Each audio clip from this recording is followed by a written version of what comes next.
morning, everybody, and welcome in on this very, very fine Tuesday. It's PML Day, Paladins Minor League Day. Of course, we're going to start off the day with the EU bracket. We're going to have All Business versus Sour Team. I'm excited for that, but of course, I have to have my co-host with me. It is Krisnick. Yeah, and it should be interesting to watch these teams play. And this actually, for some of the people in All Business, this might be the last time we see them for quite a while. There's a few people that can't make it to land on their team, so maybe we're going to see the last hurrah of that full roster, and then from here on out, they're going to have to practice with the people that they have substituting, and whoever that may be, because I don't think we actually know. Exactly. I mean, we have literally. I mean, it's going to be the first seed versus the third seed in this case, but All Business have already cemented their spot. We're going to take a look at the standings, so I can give you guys a visual of what it is I'm talking about. You see it right there. They're in the first seed, 9, 2, and 16. They're solidified to be able to go for the qualifiers to try and make their way to HRX. You have Penta in second, third, Sour Team in fourth, and dead last is One Trick Pony. And I don't think the standings really show how close a lot of these games between these teams have been in general. Right. I feel like all these teams have taken maps off each other and gotten things pretty close. So either way, looking at this, any of these games could be good today. All Business Sour Team, I think we've seen 3-2s. We've also seen one-sided games from them too. Right, so sure. hard to say what we're going to see today, but hopefully Sour Team can strike back for their sake, for their pride, and at least establish some good rapport for their players. Right, exactly. I mean, it's just a matter of whether Sour Team will. I mean, I can't necessarily say try their best. I mean, they're always trying their best. Everyone is trying to do the very best it is they possibly can. But Sour Team have to find. Other than that quad tank yesterday. Yeah, well, I mean, they weren't trying. But they won though. They did. In spite of everything. In spite of everything. Well, we're going to take a look at the map bans and see where we won't be going today, what maps will be off of the board. It'll be Bazaar and Frozen Guard is where we won't be today, along with the last two bans, which would be Frog Isle once again off the board. Dang. And Splitstone Quarry. Frog is seeing a lot more bans than he used to, and that's what I'm saying. I think maybe it's because in teams lists of like maps I hate, like I imagine like a kindergartner scrolling it down. I think it was Ice Mines and then Frog, and now everybody's figured out Ice Mine, so that's scratched off the list. Maybe some red crayon or something, and Frog Isle was next, and I guess it was first to go after that. The unique style, I think, is what makes people not want to play on it as much. Right, exactly. We have the map, though, to see where we're going for Game 1, and it's going to be Bright March. Just real quickly, do you think the reason why people are getting rid of Frog Isle, do you think it's too polarizing? Do you think people don't want to deal with that aspect of it? I think it's because you can consider the map kind of one-dimensional. Okay, makes sense. And teams like maps where they can do multiple things, so you don't immediately lose in draft. And Bright Marsh is one of them. Bright Marsh is one of those maps where you can kind of do a little bit of everything. It is flat. Like, we always say that the flat maps are the most flexible, but that's just because you can kind of get away with not playing super mobile champions. You can play a more defensive style where those maps that have a lot of verticality or a lot of strong defensive holds on the payload push, you really can't get away with not having some form of verticality. So teams kind of like that flexibility. This map, too, is snowballing. So starting a set on this, you can immediately get momentum if you win it. And this is Sour Team's pick, so I think it makes sense. They're the underdogs here. They say, hey, if we just roll Bright Marsh, maybe we can just take it to them and just not let them get a foothold in the set. Well, you've gotten rid of the Makoa, you've gotten rid of the Atlas, there's two standard frontliners that you're more than likely always going to see banned unless somebody wants to take it for themselves. You got Khan and Willow off of Sour Team's side. They don't want to deal with those characters, so they're going to opt to go for the Ashe. They're choosing to pick the Cassie and the Barret as both the damage and frontliner of All Business's composition, being the second and third pick during this draft phase. And see Cassie Barret. Cassie's going to be pretty solid into the Ashe. Big game against the Ashe is good. Ashe actually has a huge health pool. You normally wouldn't think that because you're like, oh, it's this bruiser, kind of low HP. She sustains off of lifesteal, but she actually, I think she has the highest health of all the tanks. So big game shreds her to pieces. And really quick aside, it is Devozy and someone just said it. Devozy and Madara. Coming to land. So Madara coming instead of Bugsy, Devozy coming instead of Closar. Not sure who's playing today. We'll find out once we get in.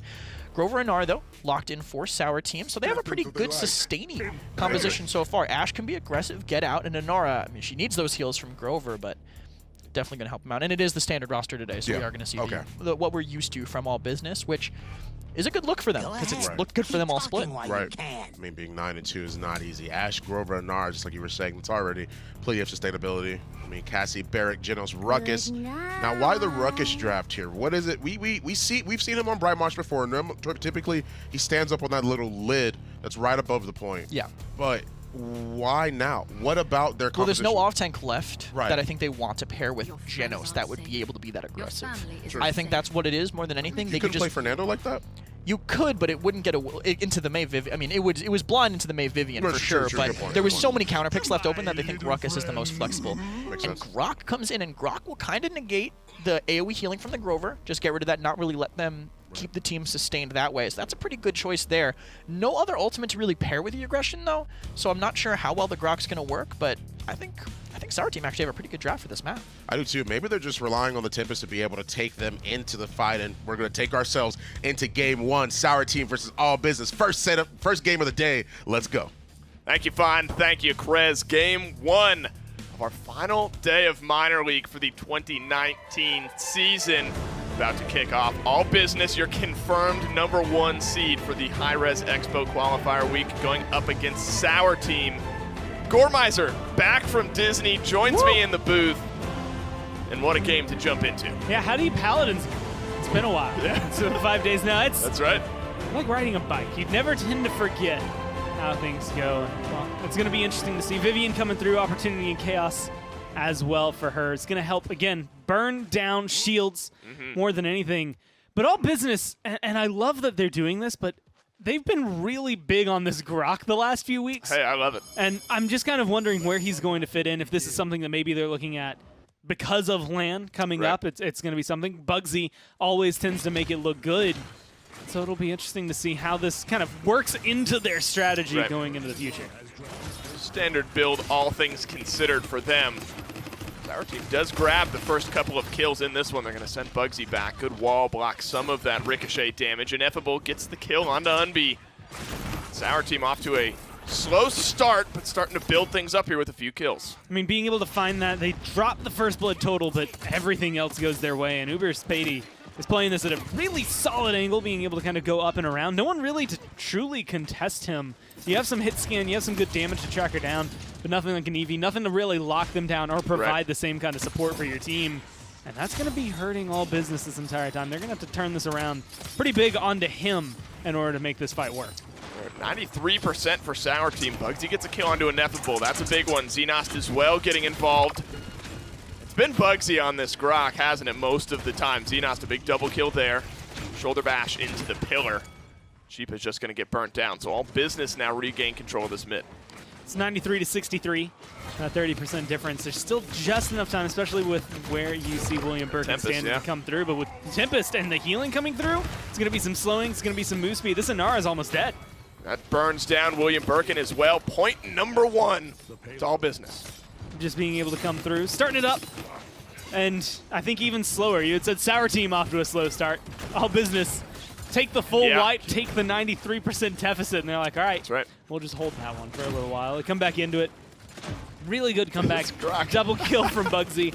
I could very easily guess probably top damage. That's the one thing. They're two champions, by a large margin, almost double everybody who's going to be behind him. But one of the biggest things about Grok, and two truths about him, he will usually get top damage for free, because he's going to be shock pulsing everybody. And the other thing is two champions he works really well against, and they fall under Ruckus and Vivian because they don't move. They are just sitting there, easy targets. When you couple that with the fact that Nara has the warded field, you can just bounce it off that. It's easy targets for him. This is an important defensive ultimate here from Uber Spady. They do use the Midnight. Sheepa burned down by Toot, who was in the Hexafire. They're able to get the kill. They are.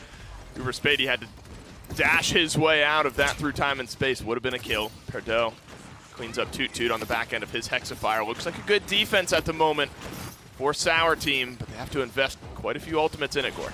It feels like the team is kind of living or dying by this Maeve right now. I mean, a lot of pressure at the end there. If they were able to kill her off, I think they walk that in. I think the tank presence there is kind of accompanied with that Midnight. Everything is opened up by that Midnight, and losing Ineffable here, that's big, starts to make things questionable. They're able to pull one back, but Tempest. Here's another Tempest in this game, and that's going to push All Business forward. It's a 2-for-1 trade. Uber Spady saving grace of the last team fight, but he's forced back into base. Payload's going to go right on in there from All Business. And they just kind of brute force it in there at the end. Yeah, I think with Maeve present, it's enough damage that is going to warrant and maybe kind of ward off Bugsy. Gonna give Xenos something to worry about, and we'll keep Cassie under locks as well. The minute you get rid of that pressure, it's the same thing that happened around the point fight. All Business don't have anywhere near as much to worry about. The damage from Bordeaux is going to be great for shredding shields, but that's about it. That's all that he's going to be able to do. He's not known for the burst. That is going to be Uber Spady. You get rid of him, you get rid of the burst, you open up the door for Xenos Bugsy to come through and apparently just clean everybody up. Well, at 5-2-2, it really has just been Uber Spady. Take a look at the damage charts again. It was about, he's effectively doubled it, Bugsy has, for each point. He was about 15,000 ahead at the end of the mid, and now pushing 30,000. And it's above his own teammate in Closar, so All Business will be happy about that. Brock, maybe some consider it an early game champion. Do you maybe see some fall off here if All Business aren't able to finish it quick? It definitely starts to hurt his healing more than anything. I think his damage numbers are still going to do pretty big numbers. Yeah. As long as he can heat this up. But he's getting knocked down by Sheepa right now. A really good body block right there is going to stop the aggression. But with comeback mechanic, everything kind of gets handed back over. The ball's in Sour Team's court. It was a good assert dominance. Didn't stun anyone, but maybe bought a little bit of zone. All Business just now being surpassed. Xenos has been doing some good killing throughout this game through time and space. Adds one more. No dome shield for Unbelievable, but he is going to take up the point mantle right now. Perdeau positioning himself kind of deep in this backline, just looking for some poke, for some damage. William Birkin forced out. Closar, though, playing aggressively at the back line. Look at this score. He's zoning out 3 members of Sour Team. I mean, all he needs to do is keep them at bay like that. There's going to be a little bit of healing over here, but a great Tempest in response. It's just making sure Ineffable isn't being effective throughout this fight. Big double kill, big Tempest. Sheep is just going to get staggered out here. They haven't had an answer for it, have they, Sour Team? These little moments where they're maybe hanging in there. But, you know, through time and space, opens things up for him. The devastating stagger. Wow. 5 seconds beneath the closest teammate there. They're going to be able to make up some good ground here. Close to a scout. Have the Hexafire. Sour Team sold everything to try to get themselves back into that mid, and now they've only got close to an assert dominance and, you know, maybe some Sentinels to defend with. Now, Sentinels can't be too underestimated, especially if you could get that kill. That is such a good Void Grip, such a good play from All Business to keep Bugsy alive there. It does end up costing him, I think, as time goes on, but you're looking at this. I think Vivian against the Ruckus, against the Barrack, very good for the defense. If she can keep that open and that avenue available, it's great. Bordeaux, he's the first to fall. And they're starting to fall like dominoes here, Sour Team. You're going to be 5 seconds staggered effectively on all of the deaths here. Sheepa in range, has the assert dominance, might have to use it towards this payload. Gonna go up, gonna go down, no Void Grip to keep him out of it, so the banner does connect. Midnight as well from Sour Team to buy them some space, but Sheepa is now expired that assert dominance through time and space. Is gonna connect onto Uber Spady, grabs the kill. Sheepa able to shoulder bash a lot of that damage away. Now a whirlwind from Sour Team to buy them a little bit more time, and the ultimates seemingly giving them a good chance on this defense. Yeah, Bugsy going to be able to get saved by the Ghost Walk, walks away from that and has his totem to keep him healthy. But the Tempest is ready, and that's the 2 ults I think that this game is pivoting on is Midnight, how much can we stall? Tempest, how hard can we go? And whichever one of those is up more often, which, let's be honest, it's always going to be Tempest 10 times out of 10 unless the Grok is not having a good day. It's going to open this up, and he can get right to the back line, but a good couple of kills from Perdeau. Yeah, Perdeau up on the high ground finds 2, but Closar down on the low ground is able to grab a couple. Unbelievable as well, doing the double kill thing, and now it's down to Perdeau to drop down. He has to move forward. The Void Grip is going to put him right on a silver platter. That's going to be it. All Business roll their way to a 4-0 win. I love seeing like shots like that at the very end where it's like you have these 2 grueling fights and it's like who was able to withstand. You just got Barrack and Genos, battle scars, like holding their rifles, just like, all right. That's all you need. We did it. And at the end of the day, that's all you need. I would take that a Barrack and Genos, That's going to win you any fight. If there's any 2 left alive at the end, Barrack, Genos, I'm game for that. Traditionally, pretty close matchup here between All Business and Sour Team, and a great start from them. We're starting to see this now, and this is something we talked about yesterday sort of with the console league, but I'm interested to see how some of these teams' metas come into land, because, you know, All Business obviously already in that qualifier bracket. The console teams have to go through console wars. I believe All Business is slated, maybe, I don't remember exactly how the full bracket is laid out, but I digress. I wonder if Bugsy maybe is going to be bringing some of this, or the team itself, All Business, is going to be maybe bringing some grok to land. Yeah, that's the only thing I could really think about is just They're running it a lot. Again, these last couple of weeks, I think I've seen more Grok out of just this team than you could probably take from the rest of the year combined. Yeah. They've been loving it. And he works on quite a few maps. You saw from his damage numbers. He can obviously make a big lead early on with that. 6-3 and 14, he has a lot. And I think everything comes down to Tempest timing. A lot of the plays that Bugsy is able to make, you're going to have either a good shock pulse or you're going to see him hitting Tempest and allowing his team to get aggressive. Through and Or in through this this case, game. both. I mean, 93,000 damage, 4.3 KDA.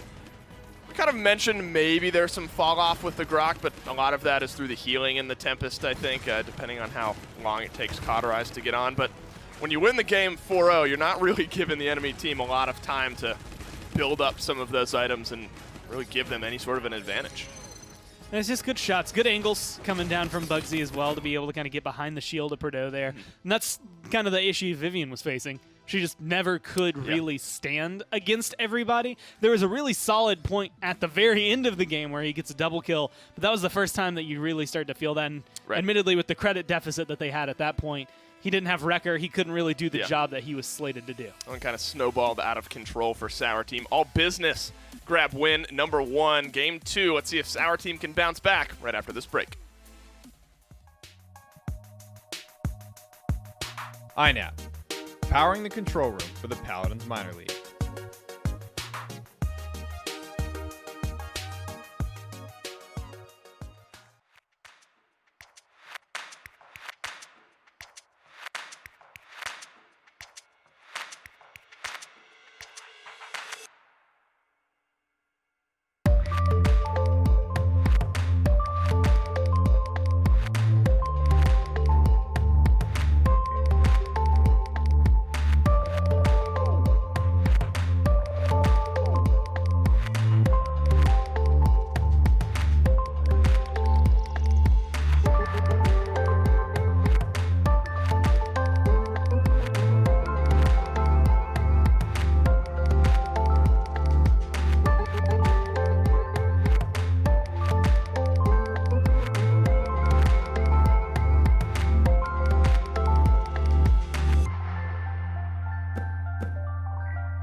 Welcome back, guys. Game 1 is already said and done. All business taking it for the win in the very, very first game of the EU bracket. Of course, we're going to be getting right into game 2, but throughout that match on Bright Marsh, we had mentioned it before, there definitely is a flow to it. You definitely can have an advantage, and when you push that advantage on Bright Marsh, especially with how polarizing it sort of can be, it is a problem.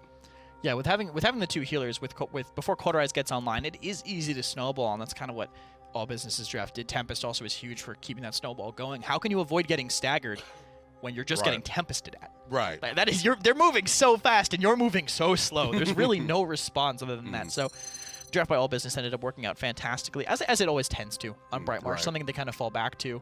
But I mean, now we're moving to actually. Was that Sour Team's pick? We still have the teams flip that way. Okay, so this will be All Business's pick after their win. Moving into map 2 now, we'll have to see where they decide to go. Yeah. Find out where that is. Probably something similar. Probably. Yeah. Oh, well, actually, Serpent Beach, not as similar, but I mean, it is definitely still a force to be reckoned with. I mean, this is All Business's pick this go around. Sour Team were the ones that picked Bright Marsh. All Business were the ones that picked Serpent Beach. So I can imagine they are coming into this with a pretty strong game plan already. For sure, and I think this map is... I personally dislike playing this map as like a competitor just because I feel like it's one-dimensional in some ways, where it's like, well, you have to go through, you have to push through these angles or else there's no answer to some of the things that the enemy does, especially with Makoa getting banned a lot, whereas he could be one of the answers where you pull people down from the high ground. Otherwise, it's basically, all right, DPS, sit on the high ground, back on mid, wait for them to push. If they don't, I guess we're going 1-1. Yeah. Or 2-2 or 3-3, etc. So I think that kind of... It's why I don't enjoy playing it as much, but it definitely means that a team can win very clearly in draft if it goes that way. And Sour Team, similar start, same bans, same response from All Business, especially if Barrack is locked in immediately following this, which would be a decent pick. It's one of the point techs that can actually trade back up damage-wise, and they do take it. They're going with the same draft as is. You got Ash, you got the Cassie, you've got the Barrack. I mean, you are pretty much starting. This is starting off exactly the same way, except for that pick right there, the Maeve. The Maeve is going to be the 4th pick in this overall draft. But the second pick for All Business, they're going to lock that and the Genos early this go-around. They're not waiting around for this one, that's for sure. They want to take that away from All Business because All Business were the ones that had... No, All Business had the... they did have the Genos, yeah. I don't know why I'm getting confused. They had the Genos last game. They want to deny that access to Genos for All Business this game. I don't think that's smart, especially taking the Maeve too, which means that if All Business takes Eevee, it's not going to trade quite as well into them. Same tank lineup for All Business, so I think it means they're going to get a little aggressive with that Ruckus, potentially ending with... Bugsy's pick is going to be the last one for sure, and that's going to be possibly an Eevee, maybe even that Buck if they want to bring that out and have that more sustainy focused flanker. We'll have to see Leon locked in for Sour Team, and that's a good combination with Genos. Good for getting those trades we were talking about. And Nando. They don't want to pair a Nara with Genos, so Nando with that self-sustain is going to be what they lock in. Yeah, so we've already got the draft for Sour Team. Ash, Maeve, Genos, Leon, Fernando, and Buck. Now, why the... I see you nod your head there a little bit. Like, why the Buck? Like, what's screaming to you that that's a good pick in Sour Team? Grover doesn't have ranged heals, right? He can't sustain 2 lanes at once if they're far enough apart, and the lanes on Serpent Beach are very split. Right, so having Buck is self-sustaining while Grover can just keep the rest of the side of the map alive. Okay, well, that sounds good to me. All Business already took game 1. Will they be able to take game 2? We have to throw it to your casters to find out. Well, they take Buck, and I think that gives them a pretty decent shot. I love seeing some of these new champions starting to kind of swirl in the meta. Buck is a big conversation piece. Certain maps, I think more so than others, but Buck definitely in the conversation here for Serpent Beach. Yeah. I like it. I think he works, and I think if you play it right, and Bugsy most likely will, it could be a big difference maker. And I think Buck is the natural progression for flanks on this map, and in the sense that Eevee came through and everyone was like, man, Eevee's really good on this map. Yeah. How do we beat her? Maeve came through and they were like, cool, if we have Eevee Maeve, that's a good matchup. If those are getting banned, which lately that's been the case, right? On certain maps, they just, and especially against certain players, are not available to play. They will get banned out immediately. Buck is the next evolution. He has the similar mobility. He's a little slower overall, but he hits a little harder. You get some good headshots. Granted, his range isn't going to be as good as Eevee, so if you have someone who's good at long-range Eevee shots, it's maybe not worth the trade, but in my eyes, for what you get out of him, a nice tank that does similar, if not more damage, nice. He hits the roll. I love this. The early aggression grabs the first kill on Uber Spady, the second onto Perdo. No more damage dealers, and one less front line for Sour Team as Bugsy continues his onslaught. Running Bounce House at that. I think with this new meta, maybe some different builds start to build out for Buck, but I always like seeing, because, sometimes it's bulk up. Yeah. And at least on the talent screen there, it was Bounce House, which I think is relatively interesting. And based on that land right there, it's Bounce House, which is very interesting just as far as things go. Bulk up is your typical, I'm just going to be a tank, like you can't kill me, ha ha ha, I'm going to jump to your face and destroy you. Yeah. This is a little more damage on the side, and you'll see when he lands, he's going to do a good chunk of damage to you. And so reducing active cooldowns by 75% when he gets a kill. All in on Stomping Ground to make sure that if you get a kill, your Heroic Leap is up again. You get damage reduction every time you jump, so he's still pretty tanky, which actually, this loadout, I'm going to say from Bugsy, I want to see this more. I want to see this on more Bucks lately. I think this is better than what you're going to be getting out of the bulk up. Granted, your heal might not be as strong, but it's more damage reduction. It's more damage. And, I mean, with Leg Day 3 on there as well, that's going to be more map dependent, but Leg Day 3 for Serpent Beach means getting up to the high ground real easily. And you saw a good example of that right there. I mean, the constant fighting from the low ground on the push is what makes this somewhat difficult push on this map. So having a little extra height, a little extra mobility on your team is certainly a good thing. It's really weird for me to say this because I haven't said this in a while, but I have a loadout that I'm gonna go steal when I get home, and I want to play some Buck now because I want to play with this. I want to learn more about it. How it feels. I'm over here smiling because I just think it's so funny and awesome and fun to watch. And Bugsy gets a little bit too aggressive, having too much fun there. Jumps to the back line, helps his team grab a kill onto Ineffable, but trades out his own life for it. All Business still rolling though. Close are another kill. Now Sheepa has to throw down the Assert Dominance, grabs the stun, disengage out, body block. Just passed right on through there. It's going to expire. Sheepa getting some good healing. Down to about 500 health. The big game damage just enough to kill off the Ashe. There's just this big stagger. All business. Not this one big team fight, but they just keep chipping away one person at a time. And, well, chip them away they will. Maeve taken down by the heroic leap there. That is great. That is such an insanely cool cooldown, I guess, Right. with him. Like, that was, I love it. what, 3 seconds? 2 seconds maybe for Bugsy there after he got that kill on heroic leap. So using it to get a kill or to confirm a kill is probably even more than you would want. Right. For your Buck to have. He's going to have his mobility up more often than not. And again, it makes this loadout feel better, smoother. Sure. The gameplay just kind of chains together off of it, which is something Buck hasn't been able to do for a little while. A couple of nerfs to damage reduction cards. Bulk up used to make it just impossible to kill him. Now you're not impossible to kill because this loadout has the perfect trade-off. Right. It works so great. Everything lines up, but you have to be aggressive. You cannot afford to be passive. Like, you can fall back, you can heal up, but the only way this chains together and plays as smooth as Bugsy is playing it is if you are getting aggressive and you're doing well with it. And he's been doing that so far. And I think that's why the Buck has been looking good. They're dope. First blood. Onto the point goes Sour Team. Bugsy just hanging back, using a little bit of that 3P to see where everyone is. He's back in the sundial area, so look for that sudden jump in maybe to re-engage this fight. Unbelievable.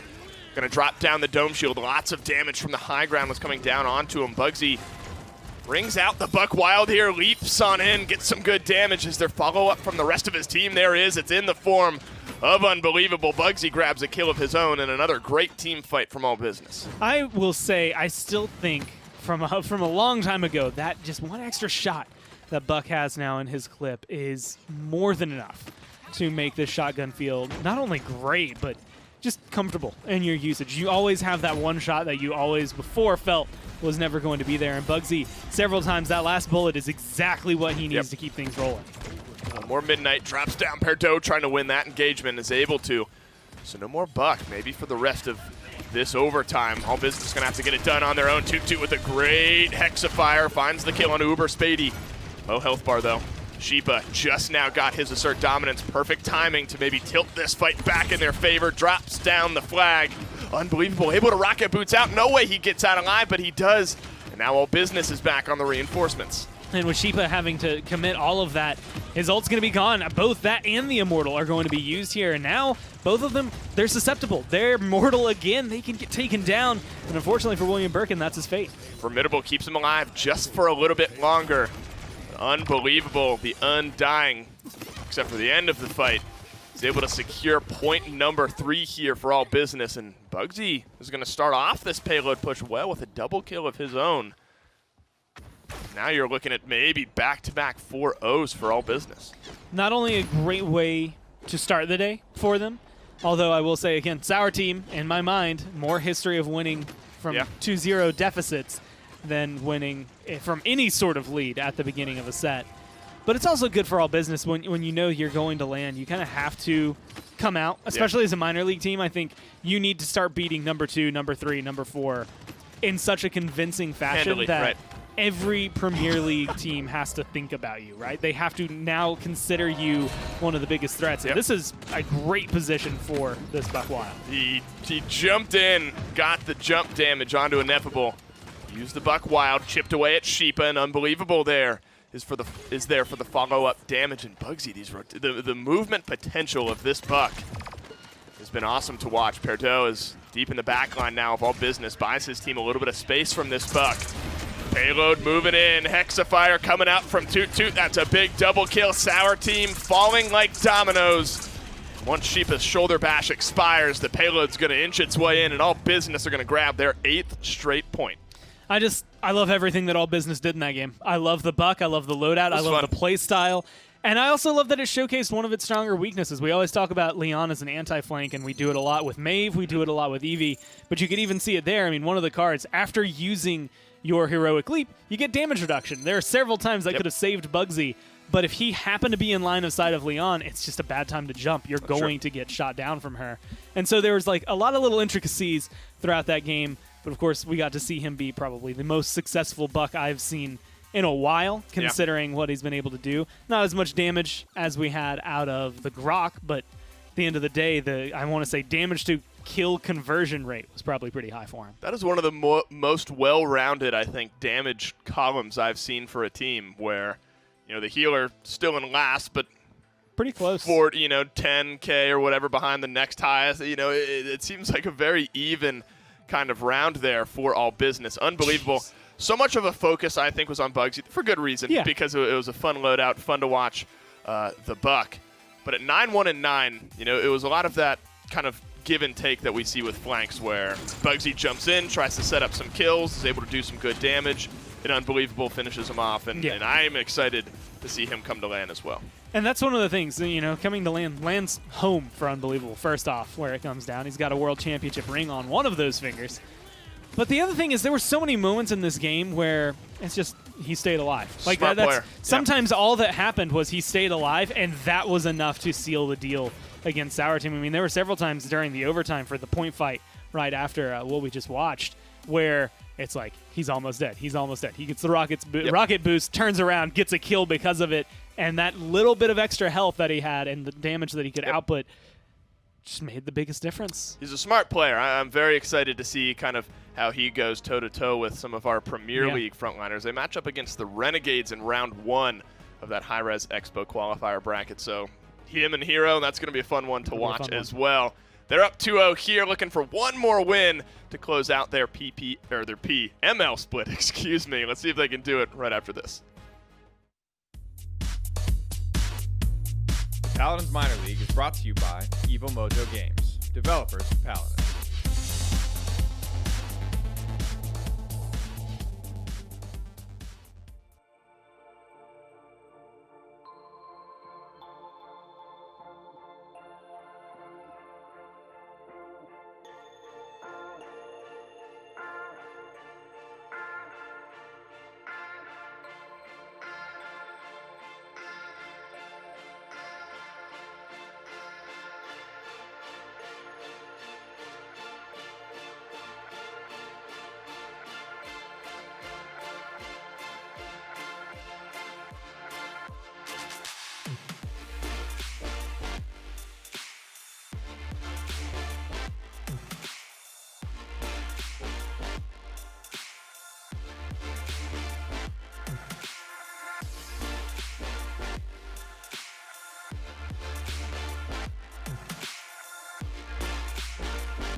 Welcome back, guys. A fun build from Bugsy. Bounce House, talent we pretty much never see most of the time. It's bulk up, but it was fun to watch, as well as a fun game to watch. Serpent Beach is already said and done. Game 2 is out of the way. All Business take it 2-0 over Sour Team, and they're looking good doing it too. Yeah, for sure. And I think the Bounce House being so successful was almost part of just not being used to playing against it. Honestly, yeah, we all play against it in pubs. Every buck wants to play that solo carry, stomping ground kind of play style, but just being able to chase down some targets when they didn't really know it was there.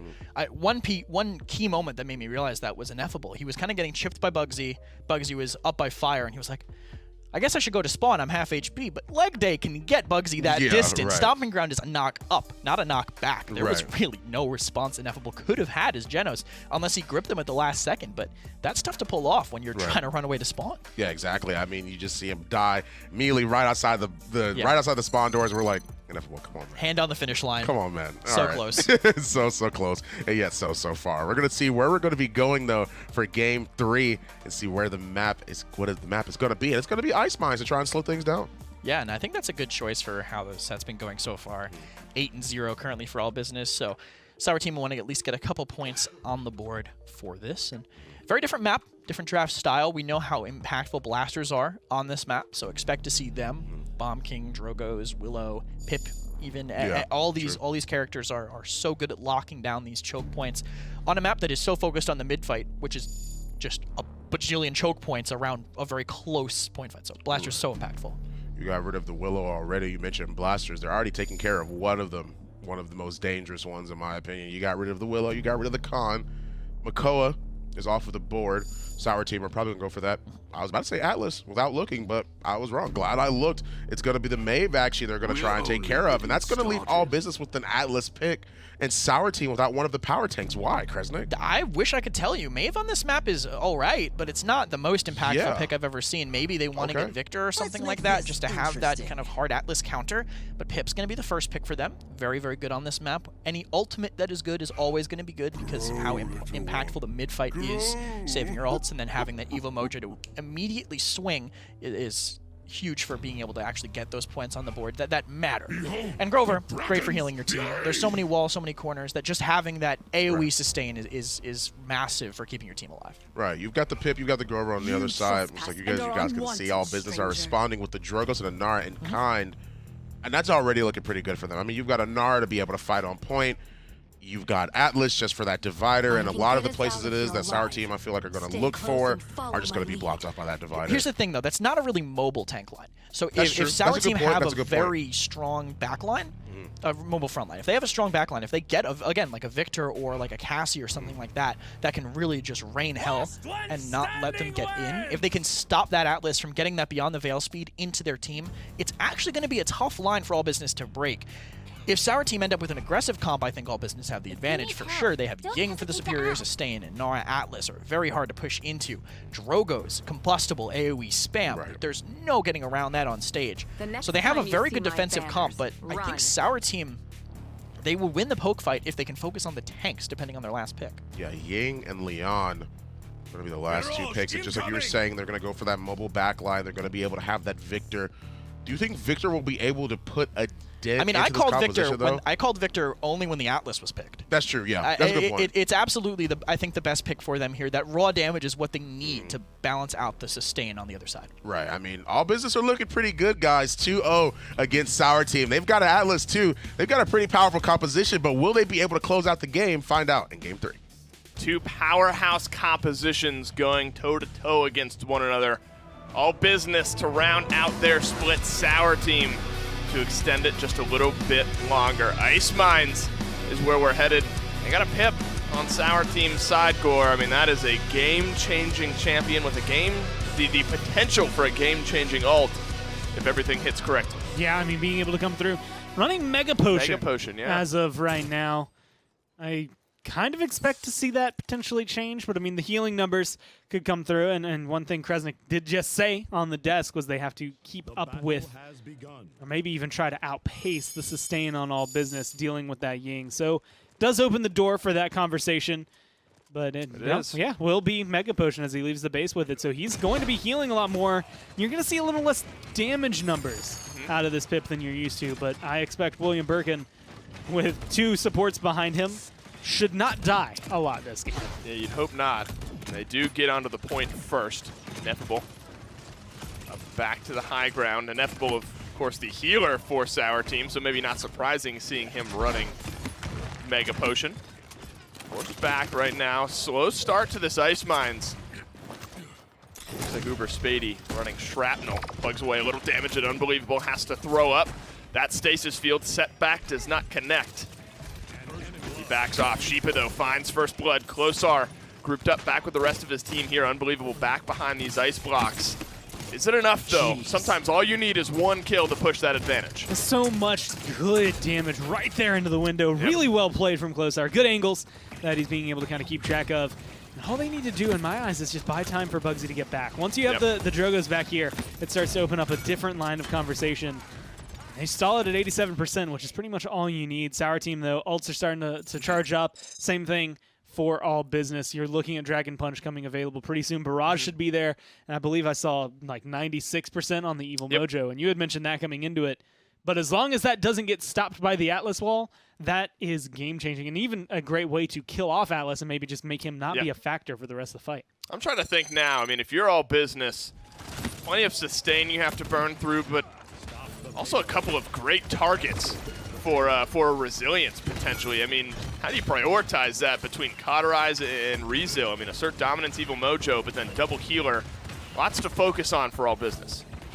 You know, looking at it, there wasn't a lot for them to do, I think, on the side of Sour Team. Like, they just kind of zoned them out appropriately. Yeah. Really good knockback. Not going to be able to knock off Sheepa there.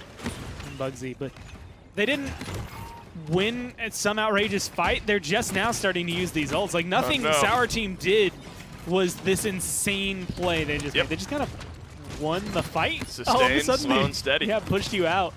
And maybe running the double support, especially considering both of these healers can heal through walls, is going to make it a lot more difficult to, I want to say, maybe keep up with Sour Team for all business instead of vice versa. And they are fighting tooth and nail to not let this payload move at all. Ultimate starting to fly. Barrage, assert dominance, both of them. Evil Mojo just a moment ago. Uber Spady running that shrapnel victor. That's why you see much more full auto presence here. William Birkin grabs a couple big deflection shot on that grenade from Uber Spady. Finally, one of the two teams gets staggered out, and all business are on the back foot. A couple of good grenades. You want to be able to keep Bugsy potentially under wraps. Good hit scan presence as well from this Victor. So I would say might have been the perfect lock-in at the end for Sour Team. Something that can help deal with the Atlas, something that can very easily help deal with the Drogas as well. Kind of double dips against champions that all business have picked up. And as long as that performance keeps kind of slowly climbing up the hill, it'll be fine. But with Uber Spady getting taken down right there, it's going to at least give all business more time to defend.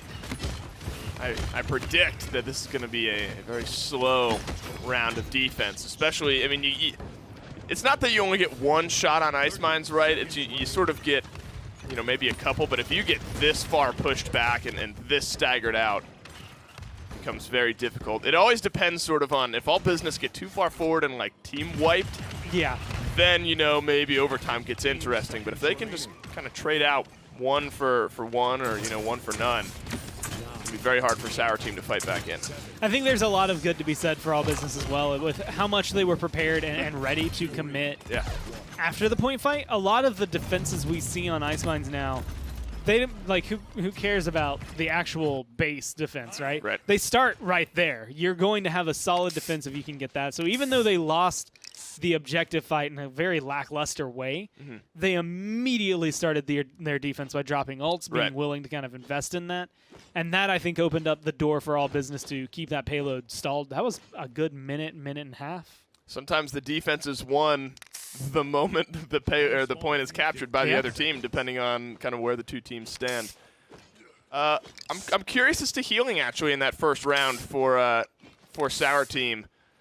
So, you know, low kind of by and large for both, but together, if you look at them both together, you know, doubling up really what Xenos is able to do. That illusory rift obviously buying a lot, but enough sustain to keep him in these fights. Over 100K between the two of them, and that's just going to put you about 20 ahead overall, and that's really the number I think that's going to kind of change the gap. I expect individual healing number, Ying's going to be in the lead the entire time.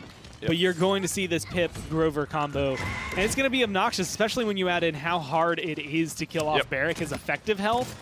It's just a lot to burn through. That's, I would say, pretty close to impossible unless you catch him in the perfect storm. Right. I did mention Evil Mojo is game-changing, but that one was all but. All business. Only use Illusory Rift in their Exiles, and they are already handling this mid-fight. Sour Team have some to fight back in, but they use Whirlwind, they use Evil Mojo. Assert Dominance is no more. They're getting staggered out. Closar, a big couple of kills between Enlightenment, Dragon Punch, and Seismic Crash. This is looking dire. I mean, I would say all business absolutely have this point captured, especially with that Dome Shield dropping. But now if you can use those ultimates to further push them back, you give yourself a good chance at a push. And sometimes you might not even need it. And they have kind of appropriately noticed the targets as well. So not only are they able to start dropping ults right here, right now to keep this thing rolling forward, but they're making sure to use it on the Grover first, then the Pip. Like, they're trying to get rid of the healers, the ones that are going to be the most efficient. And once one of them's gone, usually it's been Grover, and very shortly after, you see Barrett go down. That's the combo that is going to be able to win them this game. It's the combo that lost them the first point fight. And so far, they've been able to kind of adapt almost perfectly to make that work. That was a huge, like, triple setback into a massive combustible fire spit. Wasn't like a big kill feed or anything, but a small play that gives them a good shot, keeping this payload going. Evil Mojo, for Ineffable, might have to get used to secure them this defense.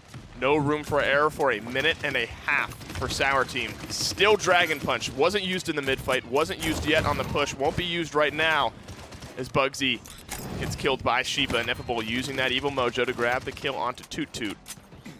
But a minute and a half is the big number to look at there and how close that payload is. Illusory Rift is available. Like you said, they haven't used the Dragon Punch. And at this point, I'd probably save it for the next round, but you never know. It's a great way to just eliminate Barrack, eliminate Ashe, and ensure that this payload does go in. You have some Exiles ready to set up good damage. So far, Unbelievable has been ridiculous on this Atlas. He's been causing a lot of trouble for Sour Team. Illusory Rift to start it off. Barrage for the kill onto Toot Toot. Enough to buy some frontline space for William Birkin on that Barrack. Shrapnel. Grenade flying out. Perdo gets the kill, and you can see the cooldown of that grenade when it hits a couple of targets. Defense looking a little bit more likely here for Sour Team as maybe Bugsy gets staggered out. And you were right. You talk about maybe the ultimate economy for all business, but the mid-fight is what's important here on this map. Yeah. Sour Team had to use a bit to defend there. Tie up this game. They're not going to have the assert dominance. Barrage will charge quickly. Won't be ready for the immediate start to that mid-fight. And as long as they can zone out, maybe in a similar fashion they did last time, getting a dome shield here could be incredibly solid. Toot Toot does go down. I don't see anyone else making the dive play. Yeah, okay. I was just wondering, I was like, does Bugsy drop? Does he really go for it? Is it that important for them? The answer was no. But coming into this, I think the biggest thing for Sour Team is knowing and being able to kind of choose when they use their ults instead of being forced to use them to just try and regain or retain ground that's underneath them.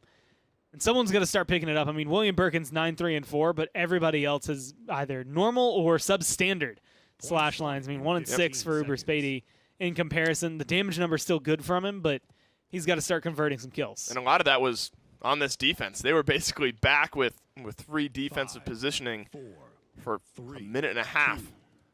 So maybe some padded stats there. Some resilience for all business. Cauterize was the main focus. That was sort of a question I'd wondered which they would lean into first. Obviously, the double healer lends itself to a good Cauterize game, and that's what they've got. Good fire spit from Bugsy. Held on to that Dragon Punch for a long time. William Birkin drops down the dome shield. Evil Mojo looking for one, not able to get the kill. Now Unbelievable can turn around and find some damage. Uses his second chance, but now the Exiles as well coming out. Bugsy finally uses that Dragon Punch. Only one target for the Exiles to set back. Sheepa can't play the game. Bugsy in the backline grabs a double. And Sheepa goes down. And what a fight from all business for maybe point number 3. Everything about that was great. And I was kind of curious because I was like, it's surprising to me to see Toot Toot on Inara and Unbelievable on the Atlas. Normally you would think it's the other way around based on pretty much their other pool of champions. But the way Unbi is playing this is just not unreal. It's just so good is the only way to describe it. Where he's just very conscious of where his shots are going to go, how much damage he's able to do. In that case, where the CC needs to go. He kind of shot, got rid of Ashe, looked around, looked prepared to throw out 1 to 2 other shots if needed. Saw his team was winning the fight and said, okay, I know what we need to do. CC this Ashe again. CC this Ashe again. Body block this Ashe. Just don't let her get to the objective. Don't let them play the game the way that they want to. And just keep them locked down around this box. Tilting, if nothing else. If I'm in that position and just cannot move, I'm mad. I am very sad. Good push here. This is how it looked last time for all business. This time with a game to win, though. So I think if you have a chance to end it, with a good Dragon Punch, maybe some good Exiles, you probably take it. Bugsy maybe doing the same. Just looking for some poke damage. Holding onto the ultimate. Toot Toot in a bad spot. Walls himself off, but it's right into the waiting arms of Sheepa, who grabs the kill there. Low as Bugsy. Has to stay alive. Uber Spady grabs the kill. That's going to be the end to this aggression. Minute 15 rather left for all business. Still a chance. Will Bugsy use his Dragon Punch? Who knows? Hopefully find out on this episode. I mean, they have handled these mid-fights, right? I mean, they've been so in control of the mid-fights. He hasn't needed to. Right. But I feel like it's the perfect base breaker, right? Right. You I mean, they're going to have everything. open up the door, you force a dome shield pretty early on here, just swing with it. Go in. The only downside is, and this is I'm sure why he's been holding on to it so much, is Exiles. it's not as worthwhile if you go. you trade 1 for 1. Exiles followed up by the Dragon Punch. Who does he connect onto? It's Sheep up here. Doe down as well. No more healing. The worst possible person you could lose this early on is Bugsy. Able to sustain through it. Illusory Rift used as well. That's going to help out in that regard. 2-2 to live. 1 second left on the 2 dead members of Sour Team. Remember, the respawns are going to be so much better for them. Lots of sustain from them as well. That's what you expect from this composition. I don't know, Gore. The kills are not happening fast enough here for All Business. Bugsy's doing his best. This Victor has not had to move his feet once, and that doesn't bode well. Both teams using almost everything. But Sour Team a little bit better off, so they've got 3 ultimates still ready to go. And this fight, honestly, might determine it. Bugsy stays alive there, at least enough to get the kill. Keeps his tanks going, and that opens the door for Closar to come back in. They could still potentially end this. They just have to really turn things around and really hope that tank respawn for Unbi is on the way. Just might be. Overtime expires. They back themselves off. One final mid-fight here on Ice Mines. All Business either ends this set or Sour Team extends it 1 more game. Ultimate check-in. Whirlwind, Barrage, Assert Dominance, big ones. Dragon Punch ready to go, and that's it. But that Illusory Rift will be quick charging as well. And that's the thing I like about what All Business did. They invested everything. Yeah. They go for the win. The wall lineup. The minute they recognize they can't get the win, they spend the rest of the round. The only reason overtime matters there is, yeah, maybe you win the fight, you get the conversion. No, you want the ult charge. Bugsy has that Dragon Punch available again. You get that 73% or the 61% on the Illusory Rift, the Seismic Crash. Yeah, you're at the deficit, but you don't have to play like it. As long as you stay aggressive here, those will charge up in no time. And another check-in on All Business's item priority. Resilience for all, Cauterize 3 for everyone except Xenos and Closar, who has Caught 2. So that's going to mitigate some of Sour Team here. How do they use those ultimates? Sheepa getting melted down, killed before he can drop the Assert Dominance. Unbelievable finds the final shot. Sheepa maybe saving that ultimate just a little bit too long. Dragon Punch soaring its way in. Big double kill for Bugsy. Uber Spady is able to get the Dragon. But it's 2 members left from Sour Team here. Unbelievable. Into the second chance. And what a start for All Business. They might just end this game. And just being able to play this angle perfectly. They're trying to hold him back. And, well, they're holding him back pretty far. It's going to be up to Sheepa. Has the Assert Dominance, still can get some ground on here if he uses it. 90%. But he's trying to hold on to it. They're at 90%. I don't see a world where Sour Team gets back in. Assert Dominance finally used. And All Business finish their split with a 3-0 win over Sour Team. Congrats to them, a successful split from them, capped off with a big win here. I think there's maybe 2 ways to play the end there. It's what we saw, and maybe you can get an Assert Dominance if you have a good stun and they happen to be like placed in the perfect area. Right. You can dash to try and get overtime, but at the point where they are able to come back and fight into that, All Business just have complete control of the objective. And I will say that fight started off perfectly. You only had 1 true ult available coming into it. And Bugsy used it perfectly. Gets a double kill off of the back of that. And being able to just slam that door open caused a full zone. I think getting Sheepa pre-Assert Dominance there at the very beginning, so important. Yeah. And they were able to get the remaining ultimates up in time. Look at the slash lines item, all of that at the end of that game. Closar at 15, 10, and 7. Had a good, impactful game on the Leon.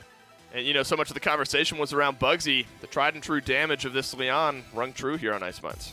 It feels like Bugsy kind of is like, he's out there with flashlights, whatever, like making it like, hey, look at me.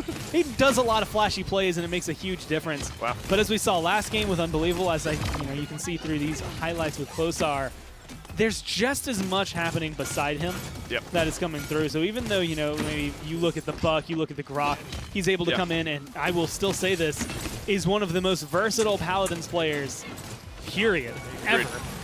You have this beautiful performance from Closar beside it. A lot of good tracking like that. Once you get rid of Perdue, that was the key to these fights. And so Closar being able to kind of be the catalyst for that, and a lot of this opened up a lot of success for All Business. Agreed. That's a dangerous 1-2 damage punch, and a big reason All Business were able to find the success they were throughout this split. As I mentioned, congrats to them. That is the last game of this split for both of those teams. Excited to see All Business here in, I guess what now? 2 weeks from yesterday is when that qualifier tournament starts. So keep your eyes on that. Keep your eyes on them. We'll see All Business in 2 weeks. And Gore and I will see you on the desk for set 2 in just a minute. Respawn, the official gaming chair of the Paladins minor league.